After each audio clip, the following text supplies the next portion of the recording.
राष्ट्रवादी काँग्रेसच्या 29 एप्रिलला निवडणूक आयोगाला सादर केलेल्या राष्ट्रीय कार्यकारिणीच्या यादीनुसार राष्ट्रवादीच्या आर्थिक व्यवहाराचं नियंत्रण पवार कुटुंबियांच्या हाती असेल असं स्पष्ट झालंय। राष्ट्रवादी काँग्रेस पक्षाच्या तिजोरीवरती सुनेत्रा पवार, पार्थ पवार, जय पवार यांचीच पकड असणार आहे। राष्ट्रवादीच्या जमा निधीच्या आर्थिक व्यवहाराची सूत्र ही पवार मायलेकांच्या हाती असणार आहेत। आणि याच सगळ्या संदर्भामध्ये अधिक अपडेट देतात आमचे प्रतिनिधी वेदांत नेप सध्या आपल्या सोबत आहेत।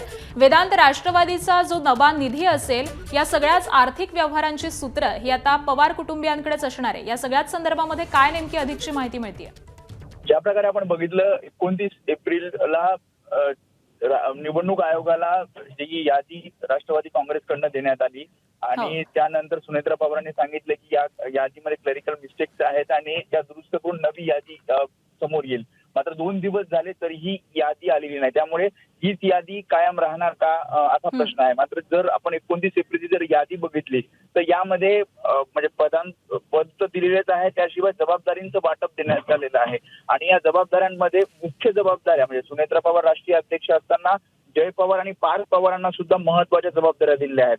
पार्थ पवार यांना राष्ट्रीय महासचिव तर जय पवार यांना राष्ट्रीय सचिव पद दिलंय। तर कामाची जबाबदारीचं वाटप करत असताना पार्थ पवारांना पक्ष समन्वयाची जबाबदारी दिली आहे, तर जय पवार यांना आपण बघितलं शिस्तपालन समितीचं अध्यक्ष त्यासोबतच खजिनदाराची जबाबदारी दिली आहे।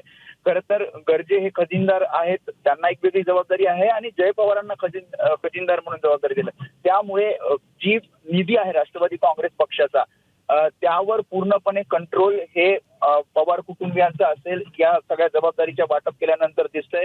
कारण जो काही हिशोब असणार आहे तो जरी गर्जे ठेवणार असले तरी एकूणच जी पकड असेल निधीवर ती राष्ट्रवादी काँग्रेसमध्ये पवार, सुनेत्रा पवार, जय पवार आणि पार्थ पवार यांच्याकडे असेल असं या सगळ्या यादीतनं दिसतंय।